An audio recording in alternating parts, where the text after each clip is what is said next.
Very very warm welcome back. आप सभी का स्वागत है समग्र के नेक्स्ट क्लास में। दोस्तों यहाँ पे हम चैप्टर नंबर 4 पढ़ रहे हैं हमारी ह्यूमन ज्योग्राफी की, और यहाँ पे लेसन है आपका प्राथमिक क्रियाएं या फिर प्राइमरी एक्टिविटीज। देखिए दोस्तों, क्लास को शुरू करने से पहले मैं आप सभी को एक चीज के बारे में अवेयर करना चाहता हूं, हमारे उड़ान मैगजीन के बारे में। यूपीएससी अगर क्रैक करना है तो जो स्टैटिक सब्जेक्ट्स है जैसे एंशियंट, मिडाइवल है, मॉडर्न है, art and culture, polity, geography, environment, economy and science and tech, इन सब की बेसिकली मैगजीन जो प्री ओरिएंटेड है, पीवाईक्यूज की जिसमें एनालिसिस साथ में दी गई है, रिसेंट ट्रेंड के ऊपर है और सहज शब्दों में हिंदी में भी अवेलेबल है और इंग्लिश में भी अवेलेबल है। ठीक है, सो आप इसको डाउनलोड कर पाएंगे। इस क्यूआर कोड को स्कैन कीजिएगा और ये जो बुक है आपके पास में वह 15 तारीख को रिलीज कर दी गई है। बाकी की जो है आपके पास में 31 जनवरी तक रिलीज कर दी जाएगी। सो इसके पढ़ के जरूर जाइएगा। करंट के अलावा स्टैटिक भी बहुत ही महत्वपूर्ण है मित्रों। आगे बढ़ते हैं हमारे समग्र की क्लास के अंतर्गत, और इस क्लास की पीपीटी आपको कहां से मिलेगी? इस टेलीग्राम हैंडल से मिलने वाली है दोस्तों, जगदीश जांगिड़ सर पीडब्ल्यू। और इस टेलीग्राम हैंडल से ही आपको जो है करंट अफेयर है, एनसीईआरटीज है, आपकी तैयारी के वेरियस डिफरेंट डायमेंशंस जो हैं आप आसानी से क्रैक कर पाए।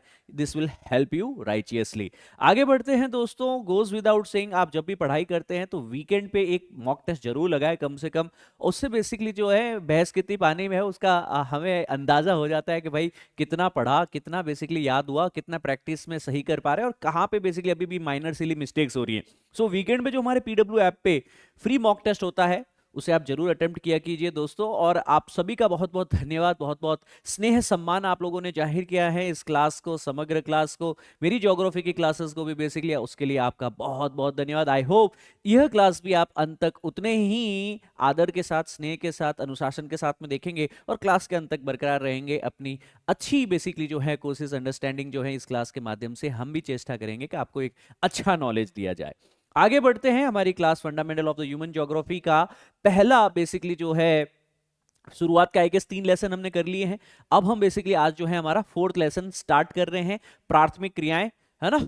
आपके पास में प्राइमरी एक्टिविटीज बताया जा रहा है। सर प्राइमरी एक्टिविटीज के इस लेसन को बेसिकली जो है हमने 3-4 अलग अलग भागों में विभाजित किया। ऑब्वियसली हम सबसे पहले परिचय की जानकारी लेंगे, तत्पश्चात प्राइमरी एक्टिविटीज में क्या क्या चीज आती है, आखेट, भोजन संग्रह हो, चाहे कृषि और उसके अलग अलग प्रकार हो, तत्पश्चात खनन जो है, ये 3 मुख्य मुख्य चीजें जो हैं इसके अंतर्गत आती हैं। तो वी विल अंडरस्टैंड कि सर प्राइमरी एक्टिविटीज क्या है। देखो इस लेसन को देखा जाए ना, इस लेसन को देखने के 2 तरीके हैं। एक तरीका कौन सा है, जो मैं अगर सपोज 12वीं में पढ़ रहा हूं, बोर्ड का एग्जाम दे रहा हूं, उस एंगल से देखूं, है ना।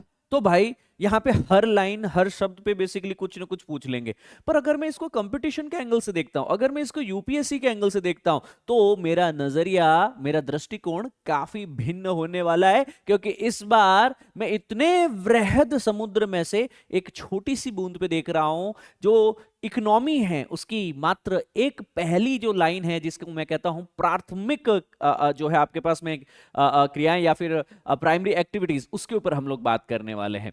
आइए बेसिकली बातचीत शुरू करते हैं कि प्राथमिक क्रियाएं होती क्या हैं दोस्तों आपके पास में। देखिए ह्यूमन जो है अपनी सस्टेनेंस के लिए काफी एक्टिविटीज करता है, और प्राथमिक क्रिया सीधे तौर पर वह चीज है जैसे आप खेती कर रहे हो, जैसे आप खनन कर रहे हो, जैसे आप मछली पाल रहे हो, जैसे आप शिकार कर रहे हो। तो यह सारी चीजें क्या है, भोजन के लिए हो, जीवन निर्वहन के लिए हो, आप वह हर चीज जो शुरुआत से आदि मानव भी करता आया है, आज भी हम कर रहे हैं और भविष्य में होती रहेगी, जिससे हमें संसाधनों की, जिससे हमें रिसोर्सेस की, जिससे हमें भोजन की हो या अन्य सामग्री संसाधनों की प्राप्ति सीधा प्रकृति से हो रही है।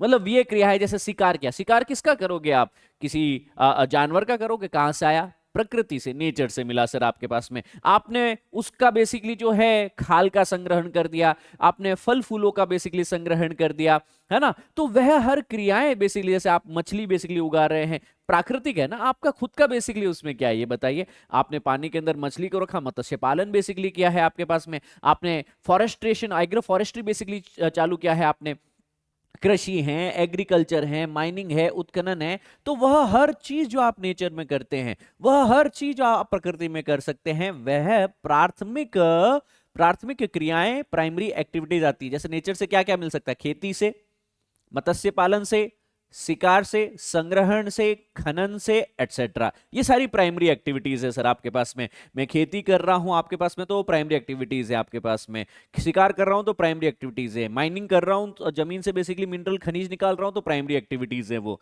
ठीक है ना। अब जो मेरे को खेती से मिला, या जो मेरे को शिकार से मिला, या जो मेरे को वनों से, फूल पत्तियों से मिला, या फिर जो मेरे को बेसिकली खनिज जमीन से मिला उत्खनन के द्वारा, उसको अगर मैं कहीं न कहीं इंडस्ट्रीज के माध्यम से, उद्योगों के माध्यम से उसका संवर्धन करूं, जैसे यहां पे बेसिकली मैंने आम उगाया और यहां पे बेसिकली जो है मैं आम पापड़ बना दूं, यहां पे है मैंने बेसिकली जो है कोयला बाहर निकाला आपके पास में, और यहां पे मैं बेसिकली जो है उस कोयले के ऊपर और कोई बेसिकली प्रोडक्ट बना दूं, यहां से बेसिकली मैंने खनन करके या फिर मत्स्य पालन करके जो भी संसाधन प्राप्त किए उनको मैं इंडस्ट्रीज के माध्यम से उनका मूल्य संवर्धन करूं, उनका वैल्यू एडिशन करूं, उन्हें एक प्रॉपर पैकेजिंग दूं, है ना। तो ये है द्वितीयक सेकेंडरी क्रियाएं, जिनको बेसिकली इंडस्ट्रीज के रूप में भी देखा जा सकता है, उद्योगों के विनिर्माण के रूप में भी देखा जा सकता है मित्रों। तत्पश्चात आती है तृतीयक सेवाएं, जिनको हम लोग क्या कहते हैं, टर्शरी सर्विसेज। ये टर्शरी सर्विसेज बेसिकली कौन कौन सी सर्विसेज होगी दोस्तों आपके पास में? टर्शरी सर्विसेज में मुख्य हम बेसिकली देखते हैं जहां पे आने जाने की बात की जाती है, यातायात की बात की जाती है, जैसे हवाई संचार की बात कर ले आप लोग, नौकायन की बात कर ले आप लोग, या फिर रेल मार्ग, रोड मार्ग, एटसेट्रा। ये सारी चीजें जो है जहां ट्रांसपोर्टेशन से रिलेटेड, इंफ्रास्ट्रक्चर से रिलेटेड बात करेंगे, ये टर्सरी एक्टिविटीज हो जाएगी। चतुर्थ या फोर्थ आपके पास में जो है चतुर्थक बेसिकली क्रियाएं कौन सी होगी? वह क्रियाएं जहां पे आप सेवाओं की बात कर रहे हैं, जैसे इंफॉर्मेशन एंड कम्युनिकेशन टेक्नोलॉजी, जैसे हेल्थ सर्विसेज होगी, जैसे आप रिसर्च कर, अभी मैं अध्यापन कर रहा हूं, मैं पढ़ा रहा हूं, तो ये क्या है? चतुर्थ क्रियाएं हैं आपके पास में, क्वार्टरनरी एक्टिविटीज के अंतर्गत यह आने वाला है। Are you able to understand? So technology based जो भी होगी आपके पास में, सर्विस बेस्ड होगी, वो सारी चीजें आपको यहाँ पे समझनी है। हमारा अभी चैप्टर क्या कह रहा है? प्राथमिक क्रियाएं हैं सर। तो प्राथमिक क्रियाओं को सहज शब्दों में क्या, कि सर आपके चारों तरफ जो दिख रहा है, पानी दिख रहा है, जमीन दिख रही है, हवा दिख रही है ना, हर एक चीज, उससे आप क्या संसाधन प्राप्त कर सकते हो? जैविक, अजैविक, जैविक और अजैविक दोनों। तो उन संसाधनों को प्राप्त करने की क्रियाओं को ही बेसिकली प्राथमिक क्रिया कहते हैं। तो प्रकृति से, नेचर से, धरती से क्या मिला हमको? तो सीधे तौर पर आप पर्यावरण पर निर्भर होते हैं। इसका मतलब है कि प्रकृति से, पृथ्वी से संसाधन उठाते हैं, जैसे भूमि है, जल है, वनस्पति है, निर्माण सामग्री है, खनिजों का एक अच्छा, एक बेहतर प्रयोग कर रहे। इस प्रकार इसमें शिकार और संग्रहण, देहाती क्रियाएं, मछली पकड़ना, वानिकी, कृषि, खनन, उत्खनन इत्यादि इत्यादि शामिल है। तो प्राथमिक क्रियाएं में लगे लोग जो हैं वो उन कामों के बाहर प्रकृति के कारण रेड कॉलर वर्कर भी कहलाते हैं आपके पास पे। तो जैसे किसान है, खेती कर रहा है मेरा भाई, तो ये क्या है? इसको बेसिकली क्या कहेंगे सर? ये रेड कॉलर जॉब है। क्या है?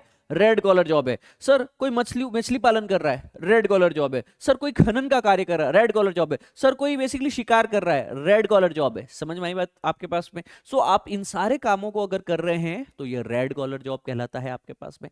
ठीक है गुरुजी, ये समझ में आ गया। तो आरंभिक मानव जो है अपने भरण पोषण के लिए निकटतम पर्यावरण पर निर्भर रहता था। जो शुरुआत में बेसिकली अगर हम देखें, है ना, जब हम वनों में, जंगलों में आदि मानव की तरह रहा करते थे, तो आसपास में कुछ दिखा, फल फूल कंदमूल, उसको खा लिया आपने, है ना। आसपास में जानवर मिला, उसका शिकार किया, उसका मांस खा लिया, उसकी हड्डियों से हथियार बना लिए, उसकी खाल का बेसिकली कपड़े बना लिए। समझने की कोशिश करें तो इस तरह से निर्वहन होते थे कि आप पशुओं का आखेट, आखेट मतलब होता है शिकार करना, टू हंट देम डाउन, है ना। और खाने आप योग्य जो भी पौधे होते थे आसपास के जंगलों में, उन्हें इकट्ठा कर लेते थे आप लोग, है ना। अच्छा, उनसे आप अपने घरों का निर्माण कर रहे हैं, लकड़ियों से आप उनसे अपनी औषधियों का निर्माण कर रहे हैं, आप अपने मसालों का निर्माण कर रहे हैं, आप अपनी भोजन सामग्री का निर्माण कर रहे हैं। तो आप दो तरह से काम होते थे, आखेट व संग्रहण। आखेट मतलब मैंने शिकार किया, उसमें से कुछ भाग जो जल्दी खत्म हो जाएगा उसे जल्दी कंज्यूम कर दिया, जैसे मांस है उसका, है ना। और कुछ भाग जो बहुत ही लंबे समय तक जो है पर्यावरण में एग्जिस्ट कर सकता है, उसे बेसिकली जो है उसे संग्रहित कर दिया, जैसे खाल हो गई आपके पास में, जैसे हड्डियां हो गई, उसे बेसिकली जो है हथियार बना लिया आप लोगों ने, ठीक है ना। So there are plenty of the things, है ना। हॉर्न्स हो गए आपके पास में, है ना, सींग जो होते हैं आपके पास में। सो संग्रहण व आखेट, जिसको बेसिकली हम अंग्रेजी में क्या कहते हैं? Hunting and gathering. संग्रहण व आखेट जो है वो सबसे पुरानी आर्थिक गतिविधि है, ये सबसे पुरानी इकोनॉमिक एक्टिविटी, ये प्राइमरी एक्टिविटी है आपके पास में। तो भिन्न भिन्न स्तरों पर, भिन्न भिन्न दिशाओं में बेसिकली इसे क्रियान्वित किया जाता है, ठीक है ना। डिपेंडिंग अपॉन आप दुनिया के किस कोने में है, सिविलाइजेशन, सभ्यता का क्या स्तर है, क्या प्रौद्योगिकी है, क्या ज्ञान है उनका, उस आधार पे। पहले पत्थरों से लोग करते थे, उसके बाद लकड़ी से करने लगे, उसके बाद आयरन से करने लगे, उसके बाद जो है अन्य अन्य आज की तारीख में भी आखेट होता है, आज की तारीख में भी संग्रहण होता है, आज की तारीख में भी मत्स्य पालन होता है, आज की तारीख में भी स्टोरेज होता है। पर टेक्नोलॉजी अब अलग है दोस्तों आपके पास में, राइट और रॉन्ग? तो आखेट है बेसिकली, यह बहुत ही बेसिक सी चीज है आपके पास में। जैसे आदिम समाज जो है आपके पास में, वो जंगली जानवरों पर बेसिकली ज्यादा निर्भर रहा करता था आपके पास में, है ना। तो ठंडे एरिया में बेसिकली उनको गर्म वस्त्र चाहिए होते थे, है ना। तो अत्यधिक गर्म जलवायु में रहने वाले लोग आखेट पर जीवित रहते थे। ज्यादा से ज्यादा ठंडे एरिया में रहने वाले, ज्यादा से ज्यादा गर्म एरिया में रहने वाले लोग ज्यादा से ज्यादा आखेट पे निर्भर रहते हैं। तटीय क्षेत्रों में भी लोग जो हैं वह अभी भी मछलियां पकड़ते हैं। आप चले जाओ तमिलनाडु में, आप चले जाओ अपने यहाँ पे केरला में, तो क्या होगा कि सर लोग वहां पे आपको मत्स्य पालन देखते हुए दिखने को मिलेंगे, मछुआरे बेसिकली मिलेंगे। तो मछली पकड़ने के कारण बेसिकली जो है, पहले शुरुआत में नॉर्मल तरीके थे, अब तकनीक बढ़ गई, अब जहाजें हैं उनके पास, अब नेट है उनके पास, अब ट्रॉलर्स है उनके पास में। तो तकनीक की प्रगति हुई, आधुनिकीकरण हो गया, मॉडर्नाइज हो गए। पर सर अभी भी करते तो हैं, अभी भी आखेट, अभी भी शिकार करते तो हैं। तो शुरुआती आखेटों में लोग पत्थर यूज करते थे, टहनियों या तीरों से बने आदिम उपकरणों का इस्तेमाल करते थे, इसीलिए मारे गए जानवरों की संख्या सीमित होती थी, है ना। पहले मारे गए जानवरों की संख्या सीमित होती थी, पर तत्पश्चात क्या हुआ, धीरे धीरे स्नेह स्नेह जैसे जैसे तकनीक का विकास हुआ, जैसे जैसे प्रौद्योगिकी, जैसे जैसे ज्ञान का विकास हुआ, है ना, जीवन आगे बढ़ता है, आदमी सीखता है और अपनी गलतियों को सुधारता है और बेहतर कार्य करने की चेष्टा करता है। अब आखेट के पश्चात संग्रहण, स्टोरेज की भी हम बात कर सकते हैं। देखिए संग्रहण जो है आपके पास में, वह कठोर जलवायु परिस्थितियों में करना जरूरी है। जैसे जहां बहुत ही ज्यादा गर्म, पर जैसे मरुस्थल है, अब कुछ उगता ही नहीं वहां पे, जानवर ही नहीं यहाँ पे, तो फिर वो लोग क्या करेंगे कि भाई जो खतरनाक स्पेल है, जहां पे कुछ नहीं उगेगा, उस स्पेल के लिए, उस टाइम के लिए हम क्या करें, पहले से ही भोजन का, पहले से ही बेसिकली सुरक्षा सामग्री का, जो घर के संचलन के लिए, खुद के संचलन के लिए जरूरत है, उन सारी चीजों का संग्रहण करके रखे। तो संग्रहण कहां करने की आवश्यकता है, जहां कठोर जलवायु, जहां एडवर्स क्लाइमेट कंडीशंस देखने को मिले। तो आदिम समाज जो है आपके पास में, वह ज्यादा से ज्यादा भोजन का है, आश्रय का है, कपड़ों का है। तो रोटी कपड़ा मकान, तीन चीजें हैं, भोजन, आश्रय और कपड़े। रोटी, कपड़ा, मकान, आज की सीधी सीधी बात है, तो इसको शुद्ध हिंदी में भोजन, आश्रय और कपड़ा कह दो। तो इन जरूरतों को पूरा करने के लिए वो अपने आसपास के पौधों पे, जानवरों पे बेसिकली जो है डिपेंडेंट रहते थे आपके पास में, और वो दोनों का ही बेसिकली जो है वो, इसके अलावा वो खनन भी करते थे आपके पास में। सो इस प्रकार की गतिविधि के लिए थोड़ी मात्रा में पूंजी निवेश की आवश्यकता होती है, राइट। तो यह प्रौद्योगिकी में बहुत निम्न स्तर पे बेसिकली संचालित होता है। तो आप गांव में भी जाकर के देखेंगे ना, तो वहां पे छोटे छोटे स्टोरेज हाउसेस बन रखे होते हैं, है ना। हमारे बेसिकली, मैं जैसे राजस्थान से बिलोंग करता हूं, तो हमारे एरिया में क्या हुआ करता था पता है, हमारे एरिया में मैं बताऊंगा आपको, ऐसे बेसिकली ये घर है आपका, है ना, ये जैसे फ्लोर है, तो आसपास के जानवरों से बचाए रखने के लिए ये इस प्रकार की एक, है ना, बड़ी सी टोकरी होती थी ये, ठीक है ना, इसको रखते थे, और इसमें बेसिकली इस तरीके से जाली होती थी, लोहे की, आयरन की, है ना। पहले लकड़ी की यूज करते थे, लकड़ी की बनाते थे हाथ से, पर जैसे जैसे स्टील आयरन वगैरह अवेलेबल होने लगा, तो स्टील आयरन की मिलने लगी। तो यह इस प्रकार से बेसिकली देखी जाती थी। इसके अंदर वो अपना भोजन जो भी है, दूध जो भी है, खाना जो भी है, वो रख लेते थे, है ना। क्योंकि पहले बेसिकली आपके पास में लोगों के रहने के घर नहीं थे, वो खाना, वो सारी चीजें कहाँ पे। तो मैंने राजस्थान के जो गांव देहात में ढाणियों में वगैरह देखा कई जगह पे, और कई जगह पे तो ये अभी भी देखने को मिलता है। अभी भी हमारे यहाँ पे बेसिकली एक ऐसी स्ट्रक्चर देखने को मिलेगी आपको, ठीक है ना। तो आपके पास में,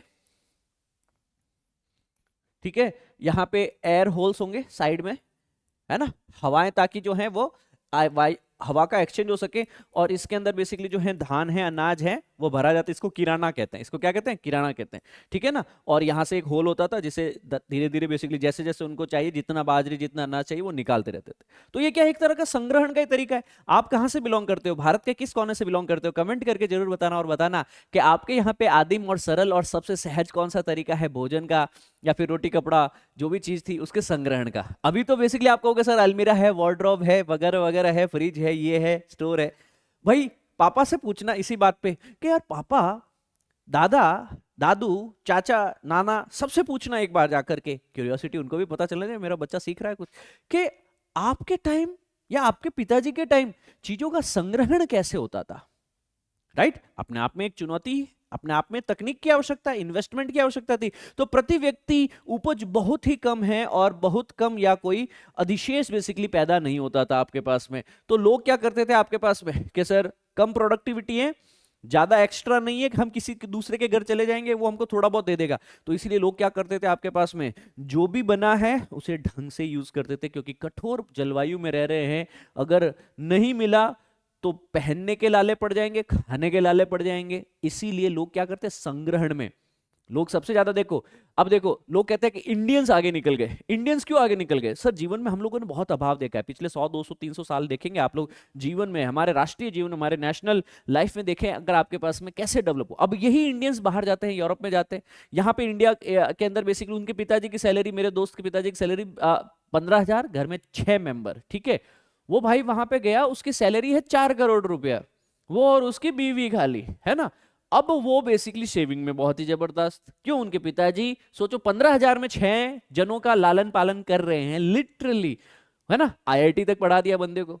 so what is happening over there कि सर जो लोग कठोर परिस्थितियों में रहते हैं वो संसाधनों का सही प्रयोग कर पाते हैं। तो ये भंडारण भी बेसिकली उसी का ही एक एग्जाम्पल, एक उत्तर लेकर के चल रहे हैं। तो इकट्ठा करने का अभ्यास बेसिकली होता है। अच्छा, ये लोग कहाँ पे ज्यादा से ज्यादा करेंगे? सर उच्च अक्षांश क्षेत्र में करेंगे, हाई लैटिट्यूड्स में बेसिकली करेंगे। जैसे ये अक्षांश बेसिकली जो है इक्वेटर है, इसको 0 डिग्री कहते हैं। जैसे जैसे मैं इसमें ऊपर उत्तर की तरफ, नॉर्थ की तरफ बढ़ता जाऊंगा, ये उच्च अक्षांश है। तो जो ये हायर लैटिट्यूड है, 60 डिग्री 70 डिग्री 80 डिग्री 90 डिग्री के आस, या भी बेसिकली 60 70 80 और 90 के आसपास में, तो ये जो उच्च अक्षांश क्षेत्र है, यहां पे बेसिकली जैसे कनाडा, नॉर्थ यूरेशिया, है ना, साउथ चिली, कनाडा उत्तरी अक्षांश से मतलब इक्वेटर से थोड़ा ऊपर, है ना, एकदम पोल्स के आसपास में। फिर आपका ये चिली वाला एरिया आप देखेंगे आप लोग, है ना। So these are the reasons जहां आपको सबसे ज्यादा गैदरिंग, सब्सिस्टेंस गैदरिंग देखने को मिलेगी। निम्न अक्षांश क्षेत्रों में अमेजोन के रेन फॉरेस्ट है, ये अमेजोन का रेन फॉरेस्ट है जो इक्वेटर के आसपास का एरिया देखने को मिलेगा। अफ्रीका में भी कुछ बेसिकली जो है आपके पास उष्णकटिबंधीय अफ्रीका है। ऑस्ट्रेलिया का भी बेसिकली कुछ किनारे का छोर का, और आपके साउथ ईस्ट एशिया के अंदर भी बेसिकली कुछ आंतरिक भाग हैं। तो यहां पे सबसे ज्यादा क्यों? क्योंकि सर एडवर्स कंडीशंस, विपरीत परिस्थितियां तो यहीं पे सबसे ज्यादा देखने को मिल रही है।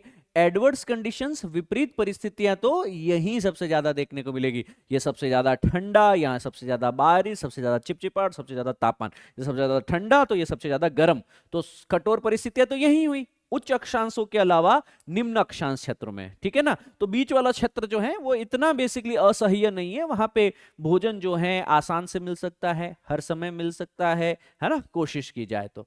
ठीक है दोस्तों, तो आधुनिक समय में संग्रहण जो है वो काफी बाजार उन्मुख हो चुका है, व्यवसायिक हो गया है आपके पास में। संग्रहणकर्ता मूल्यवान पौधों जैसे पत्तियां, पेड़ की छाल, औषधि पौधे एकत्रित करते हैं और सरल प्रसंस्करण के बाद में उन्हें बाजार में बेच देते हैं, है ना। तो जैसे ये देख ले, ये पत्तल है, कौन कौन पानी पूरी इसमें खाया? मैंने खूब खाया है ऐसे पत्तल में पानी पूरी है ना। सो यहाँ पे बेसिकली क्या है, ये क्या है आपके पास में? सर ये जंगल में है आपके पास में, पेड़ पौधों की टहनियों से बेसिकली, छाल से, पत्तियों से बने हुए ये प्रोड्यूस होते हैं, उत्पाद होते हैं। इन्हें बेसिकली थोड़ा बहुत प्रसंस्करण, थोड़ा सेज साइप और प्रॉपर दे करके मार्केट में बेच दिया जाता है। क्या था, इन पत्तियों को भी तो संग्रहित करना पड़ा होगा ना। तो अब सारी की सारे संग्रहण की चीजें जो भी हो रही है ना, वो सारी क्या होगी? बाजार उन्मुख। अब आप बाजरा उगा रहे हो, संग्रहित कर रहे हो 2 4 5 10 क्विंटल, क्यों कर रहे हो? मार्केट में बेचने के लिए कर रहे हो। You are able to understand. So ये सारी चीजें आपको बहुत ही अच्छे से समझ में आनी चाहिए। तो आधुनिक समय में जो संग्रह है आपके पास में बहुत ही महत्वपूर्ण है ना। वैश्विक स्तर पर संग्रह के महत्वपूर्ण बनने की संभावना कम है। ऐसी गतिविधियों में उत्पाद विश्व बाजार से प्रतिस्पर्धा नहीं कर सकते। इसके अलावा अक्सर बेहद गुणवत्ता और कम कीमत पर सिंथेटिक उत्पादों ने उष्णकटिबंधीय जंगलों में संग्रहकर्ताओं की आपूर्ति की जाने वाली कई वस्तुओं की जगह ले ली। तो आप ये नहीं देख सकते कि सर मैं बहुत ज्यादा संग्रहण करके जो है कुछ ज्यादा कुछ कर लूंगा। हाँ, गैदरिंग की जा सकती है, पर सिर्फ सब्सिस्टेंस के लिए, जीवन के निर्वहन के लिए। इससे बेसिकली जो है और भी महत्वपूर्ण कई सारी जो है आर्थिक गतिविधियां हैं, आर्थिक क्रियाएं हैं, ये इतना महत्वपूर्ण भी नहीं देखा जा रहा, but yes it is important. तो यहाँ पे इसके बाद में देखा जाता है कैटल रियरिंग। कैटल्स देखते हैं, जिसको पशु चारण भी कहा जाता है। तो पशु चारण जो है आपके पास में इतिहास में किसी चरण में एक एहसास के साथ कि शिकार एक स्थिर गतिविधि, अस्थिर गतिविधि है, मनुष्य ने जानवरों को पालतू बनाने के बारे में सोचा। बोले सर कितनी बार मैं बकरी को मार दूंगा, कितनी बार मैं किसी गाय को या किसी भैंस को मार दूंगा, उसके मांस का भक्षण करूंगा। क्यों ना गाय को, भैंस को, बकरी को पाला जाए, राइट। तो यहां पे बेसिकली क्या किया जा सकता है, जो काऊ है उसे रियर किया जाता है, जो बफेलो है उसे रियर किया जाता है, उसका लालन पालन किया जाता है। अच्छा, जैसे ही आपके पास में देखेंगे कि अगर जैसे एक गाय या भैंस, जैसे गोट है, उसको मारा गया, बकरी को मारा गया, या चिकन को किसी को मारा आपने, है ना, आपके पास में, तो अब आप देखेंगे कि आप उस 1-2 दिन ही भोजन प्राप्त कर सकेंगे, है ना, उसके मांस का। पर अगर आपने गाय के संरक्षण किया, आपने अगर गाय को पाला, तो अब आप देखिए क्या होगा वहां पे, है ना, सुबह 2 लीटर दूध, शाम को 2 लीटर दूध। यस और नो, आपके बच्चे के लिए हो चाहे बूढ़ों के लिए हो, आपके घर के लिए हो, दूध बच गया, बेच दीजिए मार्केट के अंदर, है ना। और आज की तारीख में 60 रुपए लीटर नॉर्मल गाय का दूध, और 100 रुपए बेसिकली दिन के, महीने के 3-4 हजार रुपए उसकी एक्स्ट्रा इनकम शुरू हो गई भाई आपके पास में। So what is happening over there, आप लंबा सोच करके चलिए, क्योंकि जो आखेट है, जो आपके पास में शिकार है, उसको एक अस्थिर गतिविधि के रूप में देखा गया है। This is not as depthful and this is not insightful as much as we think, ठीक है। सो मनुष्य ने जानवरों को पालतू बनाने के बारे में भी कई बार सोचा। तो विभिन्न जलवायु परिस्थितियों में रहने वाले लोगों ने उन क्षेत्रों में पाए जाने वाले जानवरों को चुना और पालतू बनाने का सोचा आपके पास में, ठीक है ना। और भौगोलिक कारकों, तकनीकी विकास के आधार पर आज पशुपालन या तो निर्वाह स्तर पर या व्यावसायिक स्तर पर किया जाता है। निर्वाह मतलब सब्सिस्टेंस, मैं, मेरे 4 बच्चे, परिवार में मम्मी पापा, उनका बेसिकली जो है गुजारा हो जाता है, उसके जो भी पशुओं से जो भी हमको उत्पाद मिलते हैं उससे। पर कई लोग हैं जैसे डेयरिंग है, वो बेसिकली क्या है, डेयरी अब क्या है आपके पास में कि सर अब मैं 2 गाय को नहीं रखा हूं, मैंने रखा है 10 गायों को, 20 गायों को, 50 गायों को, 100 गायों को। उससे क्या हो रहा है सर, उससे बेसिकली जो उत्पाद मुझे प्राप्त हो रहा है उससे बेसिकली मैं खाली सब्सिस्टेंस, भरण पोषण ही नहीं कर रहा हूं, इसके अलावा, मेरे निर्वहन के अलावा व्यावसायिक स्तर पे इस पे रोकड़ा, इस पे पैसा ही पैसा होगा बाबू भैया। समझने की कोशिश कर रहे हो। सो यहाँ पे बेसिकली 2 तरीके के हैं, एक है वाणिज्यिक पशुधन पालन, कॉमर्शियल लेवल पे कर रहा हूं मैं, और एक है आपके पास में चलवासी भी। चलवासी क्या हुआ आपके पास में, जो माइग्रेट करते हैं, है ना। याद करो, गुजर्स, बकरवाल्स अपनी भेड़ों को, अपनी बकरियों को लेकर के एक बार ऊपर चढ़ते हैं, है ना, गर्मियों में जब घास के मैदान वहां पे बर्फ पिघल जाती है, फिर वापस सर्दियां पड़ने लगती हैं तो घाटी में नीचे आ जाते हैं, है ना। तो कई आपने क्या देखे होंगे, चरवाहे देखे होंगे, है ना, जो अपने पशुओं को एक जगह से लेके दूसरी जगह तक लगातार बेसिकली जो है मूव आउट चलते जाते, गार्डोलिया, लोहार भी आप देख पा रहे हैं। तो वो लोग भी तो बेसिकली पशुपालन करते हैं। तो एक तो है चलवासी पशुचारण और दूसरा होता है वाणिज्यिक पशुपालन। तो ये दोनों ही बेसिकली अलग चीजें हो गई आपके पास में, ठीक है ना, ये दोनों ही अलग चीजें हो गई। जैसे अब ये देख लीजिए, अब यहाँ पे ये क्या लग रहा है, ये लगभग 100 भेड़ों को रखे हुए, तो ये क्या है अपने आप में, ये क्या है, वाणिज्यिक है, कॉमर्शियल लेवल पे काम कर रही है देवी जी ये, ठीक है। चलिए, तो चलवासी पशुचारण या देहाती चलवासी पशुचारण क्या होता है कि आदिम निर्वाह की गतिविधि, बहुत ही प्रिमिटिव, बहुत ही सिंपल, सबसे पुराने लेवल पे कि कोई चरवाहा अपने भोजन के लिए, कपड़ों के लिए, आश्रय के लिए, उपकरण के लिए, परिवहन के लिए जानवरों पर निर्भर है, ठीक है ना। तो यह बेसिकली जो है चलवासी कहलाता है मित्रों आपके पास में, या इसको देहाती चलवासी पशुचरण भी कहा जाता है। प्रिमिटिव लेवल का है आपके पास में, बहुत ही पुराना जो तरीका है। तो यहाँ पे चारागाह या पानी की मात्रा और गुणवत्ता के आधार पर अपने पशुओं के साथ साथ एक स्थान से दूसरे स्थान पे जाते हैं। जैसे कई समय तक वो गांव ए में रुके, फिर कुछ समय बाद में वो वहां से 50 किलोमीटर दूर गांव बी में चले गए, फिर 2-4-6 महीने बाद में वो गांव सी में चले गए, डिपेंडिंग अपॉन कहां चारा मिलेगा, कहां पानी मिलेगा, कहां रहने को मिलेगा, राइट।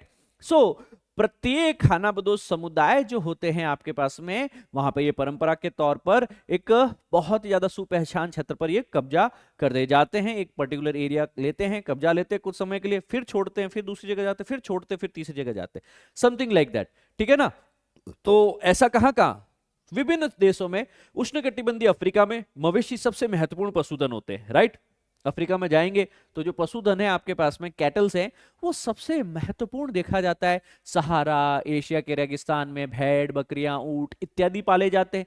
तिब्बत और इंडीज के पहाड़ों में याक है, लामा है, इनकी खेती वहां पे, मतलब इनको खेती में भी प्रयोग किया जाता है वहां पे। आर्कटिक, उपार्कटिक क्षेत्रों में तो बारहसिंगा का यूज किया जाता है, राइट। बारहसिंगा का यूज किया जाता है, याद करो, जिसपे कौन बैठ करके आता है, बारहसिंगा पे कौन बैठ के आता है 25 दिसंबर को, सेंटा। यस, तो यहाँ पे वही है।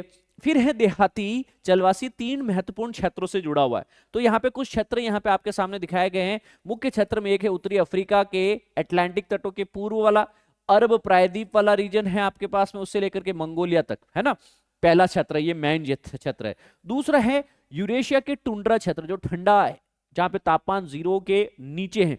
तीसरा है सर आपके पास में सदर्न हेमिस्फीयर, दक्षिणी गोलार्ध वाला, इसके नीचे वाला क्षेत्र। यहां पे देखेंगे आपके पास में साउथ वेस्ट अफ्रीका, दक्षिण पश्चिम अफ्रीका, मेडागास्कर और कुछ छोटे छोटे आइलैंड्स बेसिकली जो हैं वो देखने को मिलेंगे, जहां पे आपको देहाती प्रिमिटिव तरीके का चलवासी जो है पशुचरण देखने को मिलेगा। ठीक है, तो ये पॉइंटर्स भी क्लियर हो गए आपके पास में। अब याद रखना, देहाती चलवासियों की संख्या धीरे धीरे कम हो रही है। क्यों कम हो रही है? पहले कोई भैया यहां से इधर भी चले जाते थे, यहां से उधर भी चले जाते थे, बोले अब जाओगे तो गोली मार दी जाएगी। कारण राजनीतिक सीमाओं का अधिरोपण। जैसे जैसे बेसिकली पिछले एक शताब्दी में ये देखा गया है आपके पास में कि ज्यादा से ज्यादा देशों ने जो है अपनी राजनीतिक सीमाएं बना ली। यहाँ पे भारत है, यहाँ पाकिस्तान है, यहाँ नेपाल है, यहाँ श्रीलंका है, यहाँ मालदीव से फला फला। अब उधर चले जाएंगे आप तो क्या होगा? लड़ाई होगी, कन्फ्लिक्ट होगी, हाँ, नहीं जा सकते। विभिन्न देशों द्वारा यहाँ पे जो है कई निपटान, कई सेटलमेंट योजनाएं भी हैं आपके पास में। So you have to settle then and there only. आप बेसिकली उस ज्योग्राफिकल बाउंड्री में है तो आप वहीं पे रहने वाले हैं, उससे आगे नहीं जाएंगे। तत्पश्चात आता है वाणिज्यिक। अच्छा, वाणिज्यिक का क्या मतलब हुआ आपके पास में? ज्यादा ऑर्गेनाइज्ड और ज्यादा मनी इंटेंसिव है, पूंजी गहन है। पूंजी गहन का क्या मतलब हुआ आपके पास में? सर घर में 2 गाय रखनी है, मेरे को महीने का 2-4 हजार रुपए का चारे की आवश्यकता होगी। मेरे को 200 गाय रखनी है तो भाई 2 लाख का चारा चाहिए होगा अब तो, है तो पैसा रोकड़ा चाहिए होगा, right? Without money no game. तो एक तो पूंजी चाहिए होगी, एक अच्छे से ऑर्गेनाइजेशन चाहिए होगा। तो अब 200 गायों को रखने के लिए मेरे को बाड़ा चाहिए होगा, प्रॉपर वहां पे शेडिंग होनी चाहिए, उनकी गंदगी हटाने के लिए पूरी तकनीक होनी चाहिए, है ना, उस कचरे को भी एक जगह पे डाला जा सके, उनको साफ भोजन ले जा सके, उनकी दवाइयों को लेकर, उनके खाने को लेकर, उनके रख रखाव को लेकर के, उनकी मिल्किंग से लेकर के, उनकी हेल्थ से लेकर के, हर एक चीज, इवन उनके प्रजनन, उनकी ब्रीडिंग पे भी ध्यान देना पड़ता है। संगठन, ऑर्गेनाइजेशन की तरह उस चीज को जो है प्रॉपर डेवलप करना पड़ता है। तो जो वाणिज्यिक पशुधन पशुपालन है वह अनिवार्य रूप से पश्चिमी संस्कृतियों से जुड़ा हुआ है।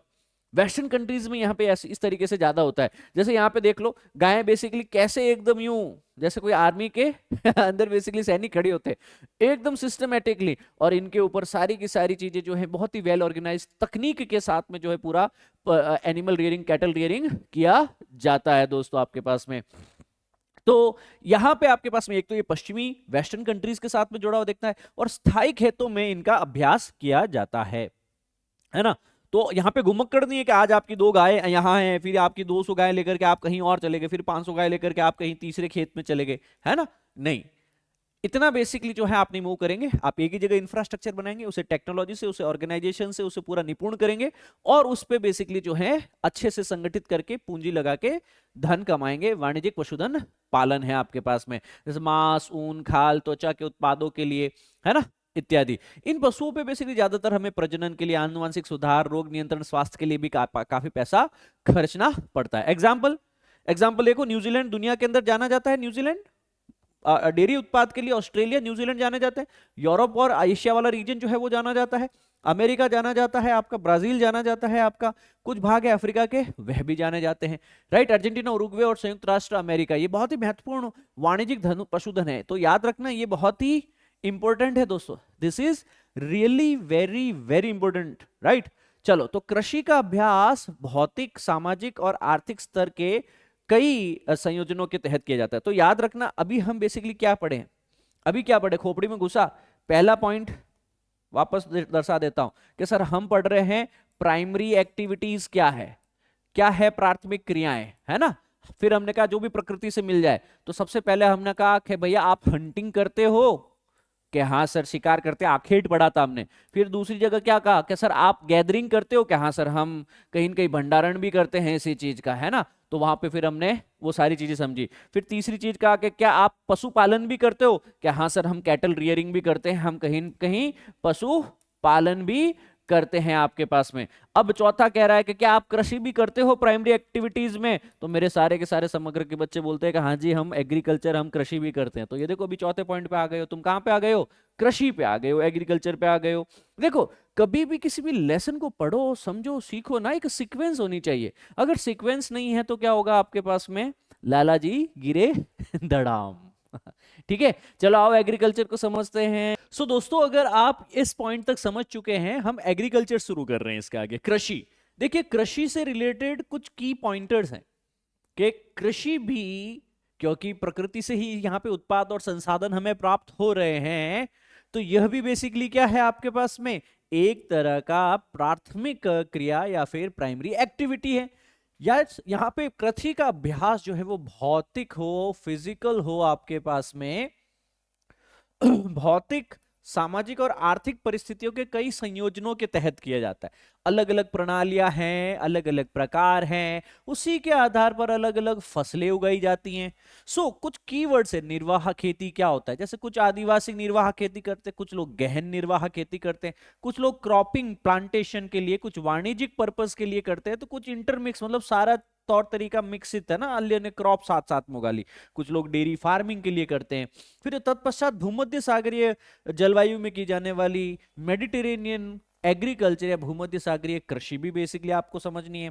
बाजार के लिए कई बार हम साग सब्जी देखते हैं, तो वो सब्जी की भी खेती है जिसको उद्यान खेती के अंतर्गत बेसिकली हॉर्टिकल्चर में देखा जाता है। फिर कोऑपरेटिव एग्रीकल्चर हो गया, सहकारी सामूहिक हो गया आपके पास में। क्या है आपके पास में, अभी जो आगे का चैप्टर बचा है ना, बस ये कीवर्ड्स है। इन कीवर्ड्स को क्या है और कहां होता है, क्या है और कहां होता है, बस इतनी सी जानकारी ले ली, ये चैप्टर कंप्लीट है। आओ इसको शुरू करते हैं, लेट अस फिनिश इट। देखिए सबसे पहले है निर्वाह खेती। निर्वाह मतलब अपने जीवन में अपने भरण पोषण के लिए आप क्या करते हैं, एक कृषि जो है वह स्थानीय स्तर पर उगाए गए सभी या लगभग इतने ही उत्पादों का उपयोग करते हैं। मतलब सपोज आपने कोई भी खेती की, पुराने तौर तरीके जैसे आदिम मानव बेसिकली करते थे आपके पास में, बहुत ही बेसिक, जैसे बहुत ही सरल तरीके से हमारे राजस्थान में देख लो, उत्तर प्रदेश में देख लो, यूपी बिहार में देख लो, मध्य प्रदेश में देख लो, आज भी कई लोग करते हैं बैल वगैरह से जुताई वगैरह करके, प्रॉपर बेसिकली जो आपके पास में simplest method of the agriculture. और क्यों किया, किसान और अपने परिवार के भरण पोषण के लिए, निर्वहन के लिए। तो आदिकालीन निर्वह कृषि हो गया, प्रिमिटिव सब्सिस्टेंस फार्मिंग हो गया आपके पास में। तत्पश्चात आ गया इंटेंसिव। अब आप यहां पे क्या करोगे, एक प्रॉपर ग्रीन हाउस शेड बनाओगे आपके पास में, नर्सरी होगी आपके पास में, आप मैकेनिकल मेथड्स को यूज करेंगे, आप इस तरीके से इंटेंसिव तरीके से खेती को यूज करेंगे ताकि आप अपने भोजन के लिए तो करें ही करें और लोगों के लिए भी करें, छोटे स्थान पे ही ज्यादा बेसिकली उत्पाद प्राप्त करने की चेष्टा करें। यहां पे जो आदिकालीन है आपके पास में, आदिम निर्वाह जैसे खेती होगी, वो स्थानांतरित खेती भी कई बार देखी जाती है आपके पास में। उष्णकटिबंधीय क्षेत्र जो है, ट्रॉपिकल एरिया जो है, कर्क रेखा मकर रेखा के मध्य, यहां पे ऐसी खेती ज्यादा देखी जाती है, जहां पे शुद्ध जनजातियां जो है वह क्या करती है, एक बार इस खेत में खेती कर दी, जब इस खेत की मिट्टी जो है अनुपजाऊ हो गई तो दूसरे खेत में चले गए, 10-15 साल इधर के बाद में फिर इधर चले गए, फिर किसी चौथे खेत में चले गए। इस तरह आप एक स्थान से दूसरे स्थान स्थानांतरित होते रहते हैं। सबसे सिंपल बेसिकली जो है इसको क्या कहा जाता है आपके पास में, स्थानांतरण खेती भी कहा जाता है। विशेष रूप से कहां का, अफ्रीका, दक्षिणी और मध्य अमेरिका और दक्षिण पूर्व एशिया में। देखो ये है मध्य अमेरिका, ये है दक्षिण अमेरिका, ये है अफ्रीका और ये है आपका साउथ ईस्ट एशिया। यहां पे बेसिकली जो है देखने को मिलेगी इस तरह की आदिकालीन निर्वाह कृषि के रूप में। तत्पश्चात आ गया है आपके पास में, इसी के ऊपर अगर देखा जाए आपके पास में, ये सारी चीज मैं बता ही दिया कि सर जब 3-5 साल बाद में जब मिट्टी अपनी उर्वरकता खो देती है तो आप दूसरे हिस्से में चले जाते हैं। आपके पास में झूम खेती भी कैसे, तो झूम कल्टीवेशन कह दो, स्लैश एंड बर्न एग्रीकल्चर कह दो, आपके पास में अलग अलग एरिया में अलग अलग नाम से जानी जाएगी ये स्थानांतरित कृषि। फिर है गहन। तो गहन कृषि में बेसिकली क्या होगा इस बार आपके पास में, इस प्रकार की कृषि में दोस्तों बड़े पैमाने पर, जैसे आपके बड़े बड़े खेत होंगे, उसमें मॉनसूनल एरिया जैसे एशिया की घनी आबादी वाले क्षेत्रों में ये काम होगा आपके पास में। तो एक तो गहन निर्वाह कृषि में जैसे आपके गीले धानों की खेती का प्रभुत्व है आपके पास में, धान की खेती होती है, इंटेंसिव तरीके से होती है आपके पास में। और यहाँ पे धान के अलावा अन्य फसलें भी बेसिकली उगाई जाती है, जैसे गेहूं है, मक्का है, एटसेट्रा एटसेट्रा। इसके लिए अगर आप देखेंगे इस प्रकार की खेती की विशेषता यह देखने को मिलेगी आपके पास में कि जहां पे जनसंख्या घनत्व अधिक है वहां पे लोग अपने स्वयं के लिए ही नहीं, अपने अलावा मतलब मेरे यूज के लिए तो 10-20 किलो उगाए उगाए, बाकी 50 किलो एक्स्ट्रा होगा तो मैं बेचूंगा दूसरे लोगों को, ताकि वह बाकी लोगों का भी भरण पोषण होता रहे। यहाँ पे जनसंख्या घनत्व अधिक होने के कारण भूमि जोत बहुत छोटी होती है और किसी किसान परिवार की श्रम की मदद में काम करते हैं, जिससे भूमि का गहन उपयोग होता है, मशीनरी का उपयोग सीमित होता है, ज्यादातर काम हाथ से किया जाता है, उर्वरक रासायनिक नहीं होते हैं, उर्वरक जैसे गाय का गोबर हुआ इत्यादि हुआ इन्हीं के माध्यम से बेसिकली बनाया जाता है, ठीक है ना, ताकि हमारे कृषि की उर्वरकता जो है, खेत की उर्वरकता वह बनी रहे, फर्टिलिटी बनी रहे आपके पास में। अब ऐसे में क्या होगा कि जो प्रति इकाई क्षेत्र है उसमें उपज पे फोकस किया जाता है। तो जब भी मैं गहन शब्द यूज करता हूं, जब भी मैं इंटेंसिव वर्ड यूज करूं, इसका मतलब सर मैं उपज बढ़ाने की कोशिश कर रहा हूं, मैं प्रोडक्टिविटी बढ़ाने पे, उत्पादकता बढ़ाने पे मेरा ज्यादा जोर रहने वाला है, ठीक है। तो यहाँ पे गहन निर्वाह कृषि में बेसिकली हम धान के अलावा अन्य फसलों पे भी ध्यान देते हैं, जैसे गेहूं, सोयाबीन, जौ, ज्वार इत्यादि। अच्छा, ये खेती के लिए बेसिकली जब हमको फर्टाइल सॉइल चाहिए कहाँ मिलेगी? ज्यादातर यहाँ पे जैसे जो नदियां हैं, जैसे गंगा नदी, सिंधु नदी इत्यादि, राइट, इन एरिया के पश्चिमी भागों में आपके पास में है, पूर्वी भागों में, दक्षिणी भारत में भी बेसिकली कई जगह पे यहाँ पे ये खेती की जाती है, ठीक है ना। तो गीले धान, जहां पे पानी ज्यादा है वहां पे गीले धान की खेती है, जहां पे पानी कम है वो शुष्क एरिया है, वहां पे बेसिकली अन्य अन्य जैसे सोयाबीन है, जौ है, ज्वार है, मक्का है, ये उगाया जा सकता है आपके पास में, ठीक है ना। अक्सर देखें कि सर यहाँ पे जहां पानी अच्छा है मानसून के कारण, पानी अच्छा नहीं है तो हम सिंचाई का भी अक्सर यहाँ पे उपयोग करते हुए देखेंगे। तो यूरोप में बेसिकली एक क्रॉपिंग होती है जिसको कहा जाता है क्रॉपिंग प्लांटेशन, है ना, क्रॉपिंग कह दो या फिर प्लांटेशन कह दो, है ना। इसमें बेसिकली क्या होगा आपके पास में, जैसे आपने कपास उगाया या आपने बादाम उगाया, गन्ना उगाया, अदरक उगाई, चिली उगाई, लहसुन उगाया, पुदीना उगाया, चाय की पत्ती उगाई, रबड़ उगाया, कॉफी उगाई, ये क्या है आपके पास में? यूरोपीय लोग अपने जैसे जैसे उष्ण कटिबंध ट्रॉपिकल रीजन में जो उपनिवेश थे वहां पे ला करके उन सारी चीजों को इंट्रोड्यूस कर दिया। जैसे भारत में कभी टोबैको नहीं हुआ करता था, पर अगर आपने इतिहास में पढ़ा है मित्रों तो आपको यह जानकारी अवश्य होगी कि भारत में टोबैको कौन लेकर आया था? पुर्तगाली लेकर आए। मिर्च कौन लेकर आया, आलू कौन लेकर आया? ये भारत के थोड़ी है, ये सारे बेसिकली रोपण कृषि हैं जो यूरोपीय अपनी उपनिवेशी देशों के अंदर बेसिकली धीरे धीरे इंट्रोड्यूस करते रहे। यहां उनका प्रोडक्शन किया क्योंकि वो यहां पे भी तो रहते थे, जो उनको खाने के लिए वो किस चीज के लिए आदी है, जिस चीज के लिए खाने के लिए वो आदी हैं वो चीज बेसिकली यहां पे वो लोग ला करके उगाते गए। हमारे समाज में भी आज बेसिकली वो सारी चीजें एक्सेप्ट कर दी गई। चाय कॉफी हमारे यहाँ पे थोड़ी होती थी। आपने सुना है कभी महाभारत में, पुराण में आपने सुना है कभी बेसिकली हमारे धर्म ग्रंथों में, हमारी प्राचीन बेसिकली पौराणिक कथाओं में कभी इन लोग इन चीजों का बेसिकली व्याख्यान? कृष्ण बेसिकली क्या चुराया करता था? माखन चुराया करता था।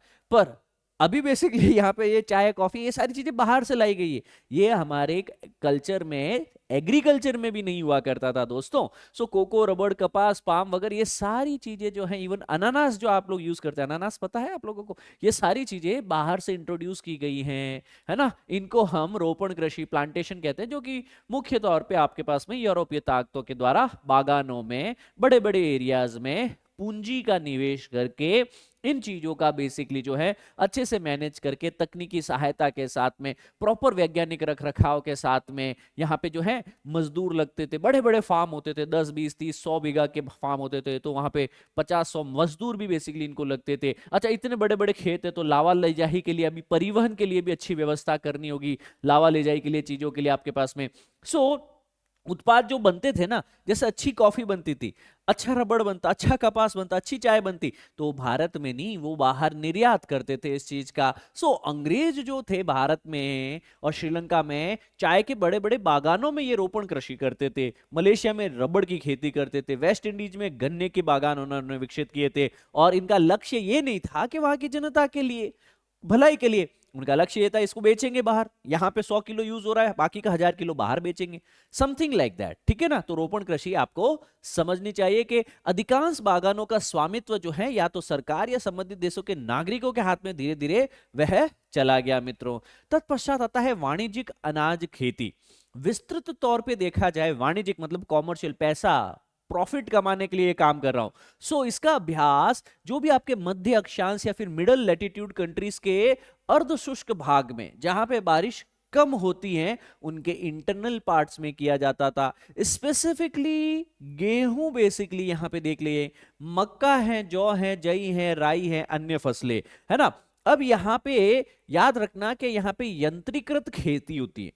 यंत्र मतलब आपके पास में मैकेनिकल मशीनरीज यूज किए जाएंगे, बड़े बड़े ट्रैक्टर्स, ट्रॉलर्स, मशीनरी का यूज किया जाएगा। ट्रक फार्मिंग, आपका खेत है भाई यहां से लेकर के 1-2 किलोमीटर तक, है ना, शर्मा जी का खेत है, फिर अगले 2-3 किलोमीटर तक वर्मा जी का खेत है, फिर अगले 2-3 किलोमीटर बेसिकली जो है अपने अली भाई का खेत है, फिर 2-3 किलोमीटर बाद में जॉन भाई का खेत है। मतलब ये क्या है आपके पास में, छोटा मोटा एरिया नहीं है कि भाई 1 बीघा तेरा 50 फीट बाई 50 फीट का प्लॉट तेरा, ऐसा नहीं है भाई। लगते ही लगते बेसिकली जो है बड़े बड़े बेसिकली खेत होते हैं। अब ऐसे एरिया में क्या होगा आपके पास में, आप 2-4-5 किलो या फिर 2-5 बोरी बेसिकली अनाज नहीं उगाते, आप उगाते हैं 100 टन, 200 टन, 500 टन अनाज एक किसान उगाता है। तो अब वो बेसिकली उस चीज को उगाने के लिए, रखरखाव करने के लिए, दवाई छिड़कने के लिए, रसायन छिड़कने के लिए, उर्वरक छिड़कने के लिए, चाहे वापस कटाई करने के लिए, चाहे वापस जो है उस चीज को मार्केट तक ले जाने के लिए, बहुत सारे ही वाणिज्यिक तौर पे ये काम होता, कॉमर्शियल लेवल पे काम होता था, टेक्नोलॉजी का भरपूर यूज होता था। ट्रक फार्मिंग इनको कहा गया दोस्तों आपके पास में। अब ये कहां पे है, जैसे यूरेशियन स्टेपीज में, कनाडाई के हाईलैंड्स में, अमेरिका के प्रेरीज में, अर्जेंटीना के पंपास में, साउथ अफ्रीका के वेल्स में और न्यूजीलैंड में भी बेसिकली यह प्रचलित है। सो आप देख पाएंगे इनको बेसिकली हम लोग क्या कहते हैं, टेम्परेट ग्रासलैंड्स। इनको क्या कहा जाता है आपके पास में, शीतोष्ण कटिबंधीय घास के मैदान। और इन शीतोष्ण कटिबंधीय घास के मैदानों में बेसिकली गर्मी के टाइम बेसिकली यह खेती अर्ध शुष्क क्षेत्रों में की जाती है। क्या है, वाणिज्यिक अनाज, विस्तृत वाणिज्यिक अनाज खेती। फिर आती है मिश्रित। मिश्रित में क्या होगा दोस्तों आपके पास में, देखिए मिश्रित खेती है आपके पास में, यहां पे खेत बड़े बड़े नहीं है, मध्यम आकार के खेत होंगे, फसलें वही है, गेहूं जई मक्का चारा वगैरह है आपके पास में। तो यहां पे क्या है आपके पास में, फसलों के साथ में मिश्रित किया जाता है। मतलब क्रॉप ए और क्रॉप बी दोनों खेत में एक साथ में उगाई जाती है। ये क्रॉप ए उगाई गई है, ये क्रॉप बी, ये क्रॉप ए, क्रॉप बी, तो मिक्स फार्मिंग चलती है सर आपके पास में। ये क्यों, क्या, मिट्टी की उर्वरकता को बनाए रखने के लिए, क्योंकि हर फसल को एक निश्चित प्रकार का पोषण चाहिए। सपोज यहां पे क्रॉप ए है, वह न्यूट्रिएंट यूज करता है जिसका नाम है सपोज एक्स, है ना। क्रॉप बी को चाहिए वाई न्यूट्रिएंट, क्रॉप ए को चाहिए एक्स न्यूट्रिएंट, क्रॉप बी को चाहिए वाई न्यूट्रिएंट। तो अब इसमें क्या होगा, ये पैच जो लैंड का है, ये जमीन का टुकड़ा जो है, इसमें एक्स न्यूट्रिएंट की कमी हुई, वाई अभी तक है। इस वाले में, बी वाले में क्या हुआ, इस पैच में, इस टुकड़े में क्या हुआ कि वाई न्यूट्रिएंट जो है खप गया बी क्रॉप के लिए, पर ए अभी तक बचा हुआ है। तो इससे क्या होगा आपके पास में, अगली बार में ए इधर उगा दूंगा, बी इधर उगा दूंगा, और एक साल में केमिकल बायोडिग्रेडेशन, केमिकल वगैरह, बायोलॉजिकल वगैरह, डेट्रीवॉट्स, डिकम्पोजर्स, ह्यूमस कंपोजिशंस वगैरह, कुछ कुछ क्रियाओं से बेसिकली क्या होगा, धीरे धीरे इसका फर्टिलिटी रिस्टोर हो जाएगा। तो हम मिश्रित खेती क्यों करते हैं आपके पास में, 2 से 3 फसलों को मिक्स करके बेसिकली जो है अंतर फसल जो है बेसिकली इंटरक्रॉपिंग क्यों करते हैं, ताकि उर्वरकता बनाए रखें क्रॉप साइकिल में, राइट। और इसके अतिरिक्त पशुओं को भी बेसिकली यूज किया जाता है। मतलब खेती तो होगी, खेती के साथ तुमने गाय पाल ली, भैंस पाल ली, भेड़ पाल ली वगैरह वगैरह, आपने अन्य अन्य कैटल्स को भी साथ में रियर कर दिया, राइट। और मिश्रित खेती में खेत छोटे हैं, 2 से ज्यादा क्रॉप्स को यूज किया जाता है, इंटरक्रॉपिंग को यूज किया जाता है, पशुओं का अतिरिक्त प्रयोग किया जाता है। और यहां पे इसकी विशेषता ये है कि कृषि मशीनरी के साथ होती है और भवन निर्माण पर उच्च पूंजीगत व्यय होता है, पैसा खर्च किया जाता है, क्योंकि आकार छोटे हैं। तो अब बेसिकली गहनता पे ध्यान दिया जाएगा, स्टोरेज पे ध्यान दिया जाएगा, संग्रहण भंडारण पे ध्यान दिया जाएगा, रासायनिक उर्वरकों के प्रयोग के माध्यम से कृषि क्षेत्र की उर्वरकता को बढ़ाया जाएगा और इसके लिए पैसा लगाया जाएगा आपके पास में, राइट। तो यहां देखेंगे आप लोग, किसानों को अलग अलग कौशल की आवश्यकता है, विशेषज्ञता की आवश्यकता है, क्योंकि इनको एग्जैक्ट पता होना है कि किस क्रॉप के लिए कौन सा फर्टिलाइजर, कौन सा उर्वरक, कौन सा पोषक तत्व जरूरी है, किस क्रॉप के साथ कौन सी क्रॉप सही जाएगी, अगले साल कौन सी क्रॉप उगानी है, मिक्स किन किन क्रॉप्स को कर सकते हैं, इंटर क्रॉपिंग कैसे होगी। तो यहाँ पे कुछ विशेषज्ञता, कुछ स्पेशलिटी मित्रों आपको चाहिए होगी। कहाँ होती है गुरुदेव ये? सर आप देखेंगे उत्तर पश्चिम नॉर्थ वेस्ट यूरोप, ये वाला जो रीजन है आपके पास में यहाँ पे हो रही है। तत्पश्चात उत्तर पूर्वी अमेरिका, आप देखेंगे उत्तर और पूर्वी अमेरिका, ये यहाँ पे हो रही है आपके पास में। और दक्षिणी महाद्वीपों के समशीतोष्ण अक्षांशों में, मतलब ये वाला reason, if you see this, है ना। सो यहाँ पे भी आपके पास में ये मिश्रित खेती होती है। अब डेयरी फार्मिंग आप लोगों के लिए कोई नई चीज नहीं, इसमें मैं ज्यादा तो क्या ही बताऊं कि दुधारू पशुओं का बेसिकली आप पालन करते हैं, है ना। उन्नत जो है किस्मों का, उन्नत नस्लों का बेसिकली आप लालन पालन करते हैं, है ना। अब इसमें क्या होगा, दो नहीं आप 200 गाय एक साथ में रखे हुए, ज्यादा पूंजी लगेगी भाई आपके पास में। पशु भेड़ चारे के लिए भंडारण की सुविधाएं करनी होगी, उनके भोजन के लिए, उनके दूध देने वाली मशीनों के लिए, है ना। डेयरी फार्मिंग की लागत बढ़ जाती है। तो यह काम बेसिकली जो है अच्छा खासा पूंजी इन्वेस्टमेंट आवश्यकता होगी। पशुओं की नस्लें अच्छी रहें, इसलिए आपको पशु के प्रजनन पे भी ध्यान देना होगा, उसके स्वास्थ्य पे ध्यान देना होगा ताकि उसकी पैदावार, प्रोडक्टिविटी, उत्पादकता अच्छी रहे। उसकी समय समय पे चिकित्सा पे भी ध्यान देना होगा, राइट। तो डेयरी कृषि भी एक तरीका है आपके पास में। और न्यूजीलैंड है, ऑस्ट्रेलिया है, यूरोप है, अमेरिका है, कनाडा है, ये डेयरी फार्मिंग के लिए विश्व में प्रख्यात स्थानों में से एक आते हैं दोस्तों आपके पास में।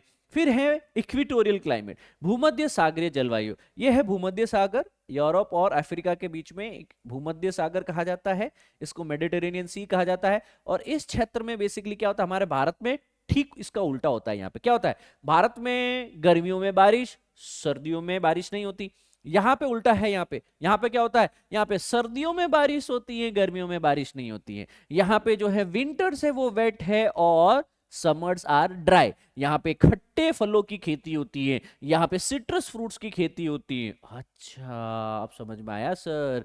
तो भूमध्य सागरीय कृषि में क्या होगा कि यूरोप के भूमध्य सागर के दोनों ओर के जो भी देश है, उत्तरी अफ्रीका, देखो ये भूमध्य सागर है, इसके ऊपर क्या है यूरोप, इसके नीचे क्या है अफ्रीका, है ना। तो यहाँ पे कुछ यूरोप के देश और कुछ अफ्रीका के देशों के अंतर्गत, जैसे ट्यूनीशिया से लेकर अटलांटिक कोस्ट तक, और साउथ कैलिफोर्निया से लेकर के चिली है, साउथ अफ्रीका है, एटसेट्रा। और ऑस्ट्रेलिया के दक्षिणी भाग में बेसिकली जो है यहाँ पे व्यावसायिक कृषि की जाती, खट्टे फल उगाए जाते हैं, जैसे संतरा वगैरह हैं, जैसे नींबू वगैरह है, जैसे आपके अंगूर वगैरह हैं। अच्छा, इससे क्या होगा आपके पास में, सिट्रस फ्रूट्स, अंगूर वगैरह से शराब बनाई जाती है, वाइन बनाई जाती है। यहाँ पे वाइनरीज होते हैं, क्या होते हैं, बड़े बड़े वाइन यार्ड्स होते हैं, है ना। शैंपेन करके आपने नाम सुना होगा, शैंपेन एक स्थान का नाम है यूरोप के अंतर्गत, और वहां पे बनाई जाने वाली वाइन को शैंपेन नाम से ही बेचा जाता है, उस स्थान विशेष के नाम से बेचा जाता है मित्रों। फिर ठीक है, तो अंगूर की खेती होती है भूमध्य सागरीय क्षेत्र के अंतर्गत। उच्च गुणवत्ता वाले स्वादिष्ट अंगूर,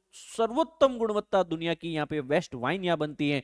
उन अंगूरों को, घटिया अंगूरों को सुखाकर कशमिश बनाया जाता है। और यहाँ पे इस क्षेत्र में अंजीर, नाम सुना है आपने, अंजीर और जैतून वगैरह, इनका उत्पादन काफी होता है दोस्तों आपके पास में। और यह सब्जियां सर्दियों में उगाई जाती हैं, जब यूरोपीय देश में और उत्तरी अमेरिका के बाजार में इसकी भारी मांग होती है। राइट। फिर है बाजार के लिए, सब्जियों के लिए सब्जी खेती और उद्यान खेती भी होती है। देखो आपने देखा होगा कि बाजार में हमको हर जगह पे, है ना, हमारे घरों में देख लीजिए आप लोग, सब्जी तो जरूर बनती है, राइट। तो वो सब्जी बेसिकली कैसे आती है, हमारे 3 बेसिकली जो है क्रॉपिंग साइकिल होते हैं। एक है आपके पास में गर्मी का, समर्स का, एक है विंटर्स का, है ना। विंटर्स में जो उगाते हैं उसको कहते हैं रबी क्रॉप, सर्दी में जो उगाते हैं उसको कहते हैं खरीफ क्रॉप, है ना। इसके रबी और खरीफ के बीच में क्या आता है, जायद। तो ये जो जायद है आपके पास में, यहाँ पे बागवानी होती है, यहाँ पे बेसिकली हॉर्टिकल्चर होता है, यहाँ पे बेसिकली सब्जियों की, फूलों की, फलों की, उच्च मूल्य वाले फसलों की बेसिकली खेती होती है। अच्छा खासा पैसा मिलता है इसका, राइट और रॉन्ग, अच्छा खासा पैसा मिलता है। छोटे फार्म में भी बेसिकली, शहरों के आसपास में भी बेसिकली, जहां उच्च आय वर्ग के उपभोक्ता, कंज्यूमर्स मिल जाए, खरीदार मिल जाए, वहां पे आप बेसिकली कीजिए, यहाँ पे श्रम भी लगेगा, पूंजी भी लगेगी। हाई यील्ड वैरायटी सीड से आपने छोटे एरिया में ही ज्यादा प्रोडक्शन कर दिया। उर्वरक, कीटनाशक, ग्रीन हाउस इफेक्ट और कृत्रिम हीटिंग का उपयोग किया जाएगा, और इससे बेसिकली छोटे एरिया में ज्यादा प्रोडक्शन किया जा सकेगा आपके पास में, राइट और रॉन्ग। सो इसका विकास उत्तर पश्चिमी यूरोप की घनी आबादी वाले औद्योगिक क्षेत्र, अमेरिका और भूमध्य सागर में भी हुआ। ट्रक फार्मिंग भी है आपके पास में, जहां किसान केवल सब्जियों में बेसिकली माहिर हैं। ट्रक फार्मिंग होती बाजार में, ट्रक फार्म उसकी दूरी फार्म की दूरी उस दूरी से नियंत्रित होती है जहां एक ट्रक रात भर में तय कर सकता है, इसलिए ट्रक फार्मिंग उसको कहा जाता है। जैसे एक रात में बेसिकली कितना ट्रक तय कर सकता है, एक घंटे में 40-50 किलोमीटर माने, और औसत 50 किलोमीटर माने, तो एक रात में 10 घंटे में 12 घंटे में 500 किलोमीटर। तो 500 किलोमीटर जैसे आप कहीं भी खेती कर रहे हैं ना, तो 500 kilometre north south east west आप क्या कर पाएंगे, खेती कर पाएंगे, है ना। आप उस एरिया में बेसिकली क्या है कि सर मेरा ये खेत यहाँ है, तो जो भी आपका उत्पाद है आप 500 किलोमीटर से 700-1000 किलोमीटर, मतलब एक रात में आप कहां तक बेच सकते हैं। अदरवाइज क्या होगा, ये फसल कल सुबह मार्केट में नहीं पहुंची तो क्या होगा, आपके पास में खत्म, घर पे पड़ी रह गई तो खराब, और आपकी 2-4-6 महीने की फसल और मेहनत बर्बाद। इसीलिए इसे ट्रक फार्मिंग भी कहा जाता है, क्योंकि बाजार से ट्रक फार्म्स की दूरी इस दूरी को नियंत्रित करती है कि एक रात में ट्रक कितना समय दूर तय करती है। तो मतलब ये है पेरिशेबल, ये वो वाली फसलें होती है जो बहुत जल्दी खराब होती है, टमाटर एटसेट्रा वगैरह, या तो स्टोर कर दो या फिर हाथों हाथ मार्केट में लेके जाओ, नहीं तो खराब हो जाएगी। फिर है फैक्ट्री फार्मिंग। फैक्ट्री फार्मिंग में जो भी इंडस्ट्रियलाइज्ड एरियाज हैं आपके पास में, जहां पे आपके पास में मांस मछली वगैरह ज्यादा खाया जाता है, चिकन वगैरह, मुर्गी पालन वगैरह, मवेशी पालन वगैरह ज्यादा होता है आपके पास में, ऑब्वियसली भवन का आवश्यकता होगा, मशीनरी की आवश्यकता होगी आपके पास में, ये खराब ना हो इनकी चिकित्सा देखनी पड़ेगी, इनकी हीटिंग, इनकी प्रकाश की व्यवस्था देखनी पड़ेगी, अच्छी खासी पूंजी और पैसा लगेगा। मुर्गी पालन पशुपालन के लिए आपके पास में अच्छी नस्ल चाहिए, वैज्ञानिक तरीके से प्रजनन होना चाहिए इनका, राइट। सो इस तरीके से फैक्ट्री फार्मिंग भी होता है ना। ये है फैक्ट्री फार्मिंग का तरीका। मुर्गी पालन करते हो आप, भेड़ पालन करते हो आप, है ना। तो क्यों कर रहे हैं आप लोग, या तो अंडों के लिए कर रहे हैं, या इनके मांस के लिए कर रहे हैं, या इनके उत्पाद के लिए कर रहे हैं। ये फैक्ट्री फार्मिंग का एक तरीका है। तत्पश्चात आता है सहकारी कोऑपरेटिव फार्मिंग। अब देखिए जनरली हमारे पास में क्या होता है, हमारा एक छोटा सा खेत है, इस खेत का मालिक है ए, है ना, ये उगाता है आपके पास में साल में 100 किलो उत्पाद, ठीक है ना। अब ये बेसिकली जो है 10-20-30 किलो घर में यूज कर पाता है, बाकी का 50-60 किलो मार्केट में कम दाम पे बेच के आ जाता है। ये मार्केट में जाता है और ये बेच के आता है 20 रुपए किलो में अपना सामान, ठीक है ना। जबकि मार्केट में यही फसल जो है 50 रुपए में बिक रही है, पर इसको कोई 50 रुपए देने को तैयार नहीं, है ना। इसके पास वाला एक आदमी है बी, इसके पास वाला है सी, इसके पास वाला है डी, इसके पास वाला है ई, इसके पास वाला है जेड। अब ये 6 के 6 बेसिकली क्या कहते हैं कि भाई हम सभी लोग 100-100 किलो उगा रहे हैं, क्या हाँ उगा रहे हैं सर। सर कितना हो गया, 600 किलो हो गया, है ना। तो क्यों ना हम एक कोऑपरेटिव यूनियन बना ले, क्यों ना हम एक सहकारी यूनियन बना ले। अब इसके माध्यम से क्या होगा कि एक समूह जो है वो अधिक कुशल और लाभदायक खेती के लिए स्वेच्छा से अपने संसाधनों को एकत्रित करता है, कि बोले भाई हम सबके बेसिकली खेत कितने हैं कि भाई 100 बीघा मेरा, 100 बीघा तेरा, टोटल कितना हो गया 600 बीघा जमीन है। तो सर 600 बीघा जमीन पे अब हम लोग खेती करेंगे, भाई तू क्या उगा रहा, तू क्या उगा रहा, बोले नहीं हम सब एक ही फसल उगाएंगे। चलो ठीक है, हम सब ने कॉलीफ्लावर उगा दिया, या फिर हम सब ने ऑरेंजेस उगा दिया, या फिर हम सब ने बेसिकली जो है कोई फ्रूट उगा लिया अलग से, है ना।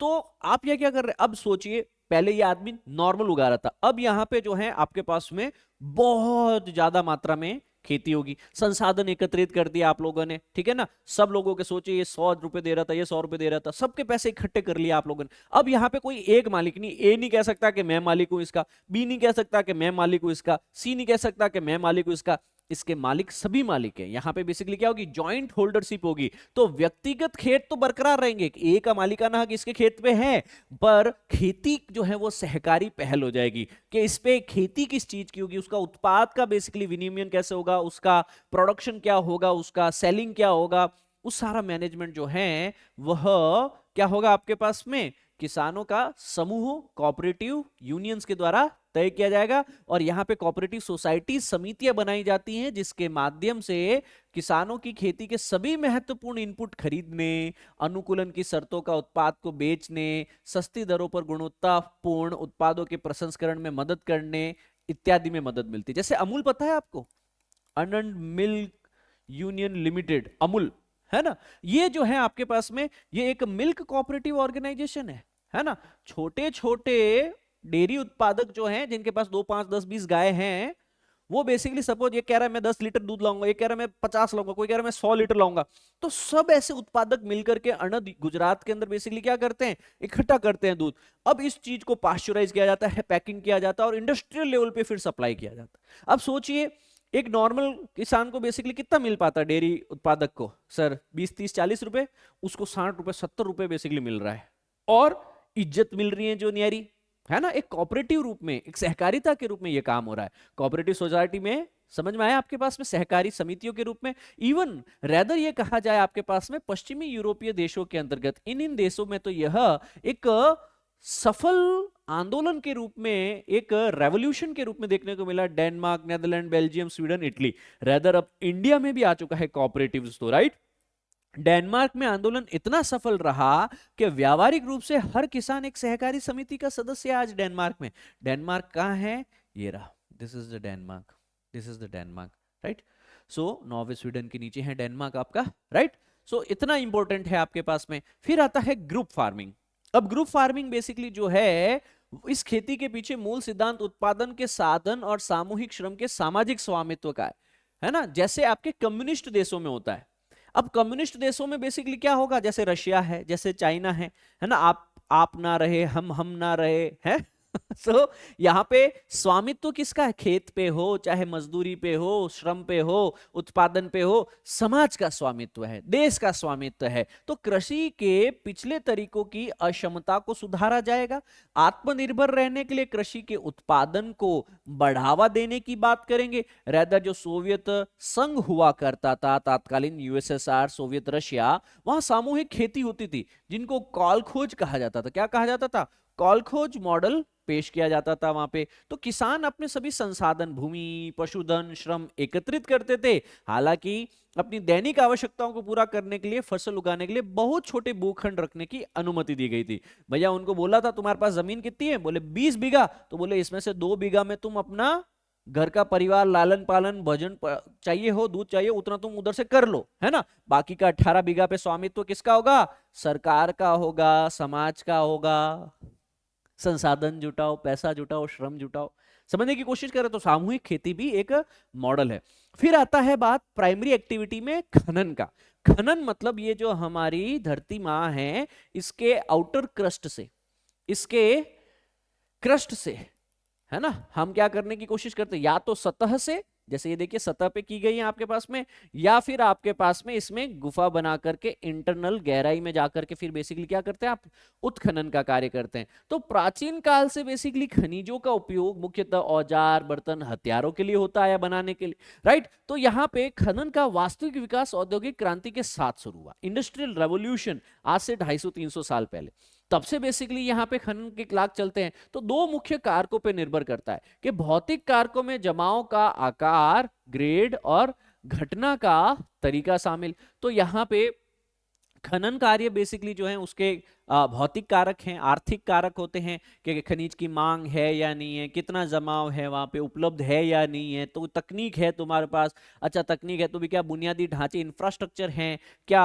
उसको निकालने खोदने में जो पैसा लगेगा, मेहनत लगेगी, मजदूर हैं, मजदूरों को पैसा देने के लिए पूंजी है ना? सामान को वहां से माइन से बाजार तक ले जाने के लिए परिवहन है। तो ये दोनों फिजिकल फैक्टर और इकोनॉमिकल फैक्टर, ये दोनों ही फैक्टर महत्वपूर्ण फैक्टर होते थे। अब खनन के 2 प्रकार होते हैं। पहला है धरातलीय, जैसे जमीन है, जमीन को सीधा खोदना शुरू कर दिया तुमने, है ना? जैसे खोदना शुरू कर दिया। आप सोचो आपके सामने, आप एक कोस्ट पे हो, आप एक तट पे हो, आपने उस तट से ही बेसिकली जो है मिट्टी को हटाना शुरू कर दिया, है ना? तो ये क्या है? धरातलीय खनन कहा जाता है। दूसरा है भूमिगत खनन, है ना? आपने बेसिकली जमीन में क्या, खड्डा गहरा, और उस गहरे खड्डे के माध्यम से बेसिकली जो है आप एक माइंस में एंटर करते और यहां पे खनन करने की कोशिश करते, भूमिगत खनन हो गया। सो धरातलीय खनन, इसको ओपन कास्ट माइनिंग भी कहा जाता है। यह सतह के करीब पाए जाने वाले खनिजों को आसान तरीके से, सस्ता तरीके से निकाले, है ना? तो इसमें सुरक्षा, सावधानी और उपकरण जो है आपके पास में कम लगते हैं, ठीक है ना? आउटपुट बड़ा होता है और जल्दी मिल जाता है क्योंकि सतह से ही उठा लिया तुमने, सतह से ही बेसिकली जो है चीजों को उठाना शुरू कर दिया। पहली लेयर, फिर दूसरी लेयर, फिर तीसरी लेयर, फिर चौथी लेयर, सतह से उठाना शुरू कर दिया सर। इसके ठीक विपरीत जो है आपके पास में भूमिगत खनन।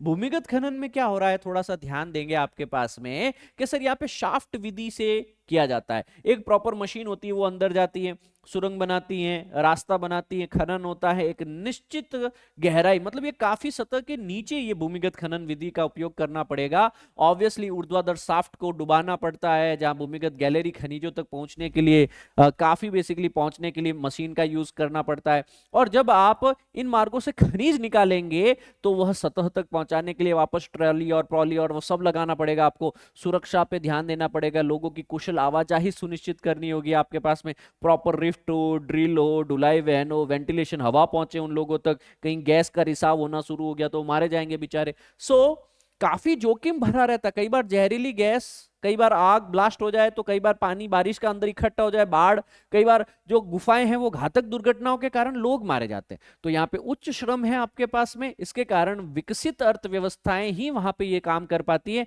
जहां खनन, प्रसंस्करण और शोधन के चरणों के पीछे हट रही है आपके पास में। जबकि बड़ी श्रम शक्ति वाले उच्च जीवन स्तर के लिए प्रयासरत विकासशील देश इस पे ज्यादा जोन देते हैं। इंडिया, चाइना इस पे ज्यादा जोन दे रहा है। तो अफ्रीका के कई देश, दक्षिण अमेरिका व एशिया के कुछ देश 50% से अधिक कमाई अकेले खनिजों से होती है ना।